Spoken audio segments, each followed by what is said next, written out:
شروع کرتی ہوں اللہ کے نام سے جو بڑا مہربان نہایت رحم کرنے والا ہے۔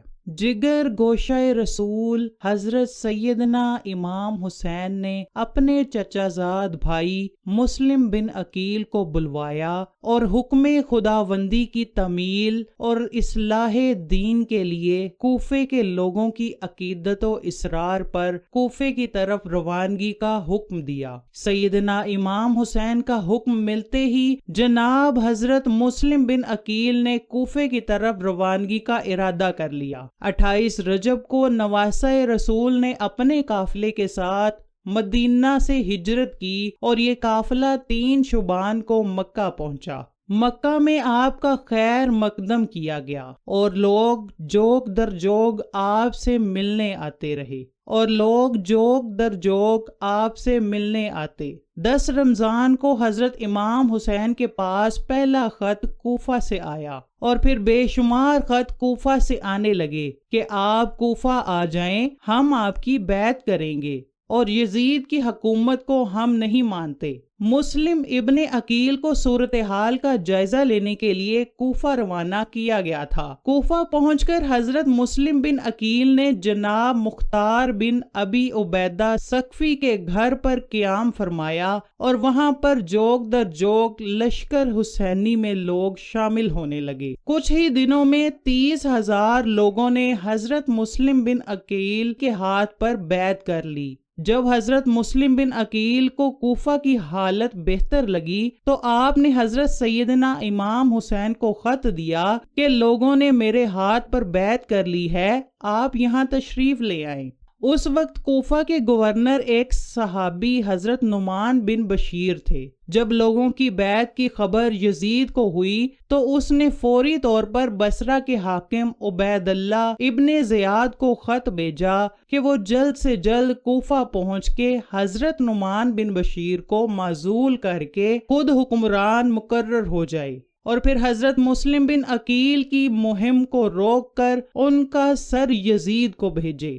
ابن زیاد نے کوفہ پہنچ کر گورنری سنبھال لی تو حضرت مسلم بن عقیل امیر مختار کے گھر سے صحابی رسول حضرت ہانی بن عروہ کے گھر منتقل ہو گئے۔ ابن زیاد نے فوج کو انہیں پکڑنے کے لیے بھیجا تو حضرت ہانی بن عروہ جن کی عمر اس وقت 90 سال تھی نے اپنے مہمان کو حوالے کرنے سے انکار کر دیا۔ حضرت ہانی بن عروہ کو قید کر لیا گیا۔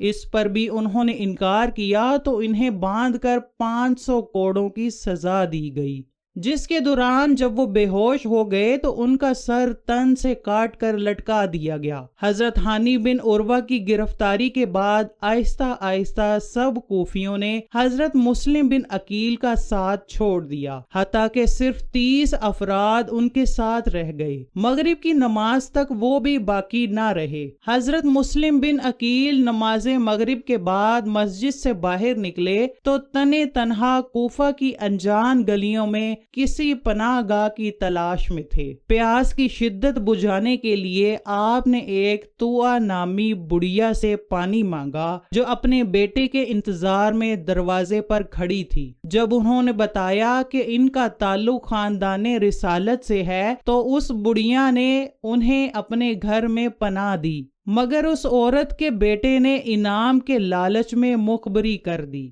ابن زیاد نے سحر کے وقت 3000 فوج بھیجی اور طوع کے گھر کا محاصرہ کیا تو حضرت مسلم بن عقیل گھر سے باہر آ کر لڑنے لگے اور بنو ہاشم کی تلوار بازی کے جوہر دکھائے۔ جب سینکڑوں لوگ ہلاک ہو گئے تو ابن زیاد کے سالار ابن اشش نے مزید فوج کا پیغام بھیجا۔ یہ سن کر ابن زیاد نے خط بھیجا کہ ایک شخص کے لیے 3000 کی فوج بھی ناکافی ہے، تو ابن اشش نے جواب بھجوایا کہ یہ کوئی بکال یا جلاحہ نہیں، بنو ہاشم کا چشم و چراغ ہے۔ بعد میں پناہ کا وعدہ دے کر انہیں گرفتار کر لیا گیا۔ جب حضرت مسلم کو ابن زیاد کے سامنے پیش کیا گیا تو اس نے انہیں سزا دی کہ کوفہ کے دارالامارت کی چھت سے گرا دیا جائے۔ حضرت مسلم بن عقیل نے شہادت سے پہلے چند وصیتیں کیں، جس کے بعد ان کو چھت سے گرا کر شہید کر دیا گیا۔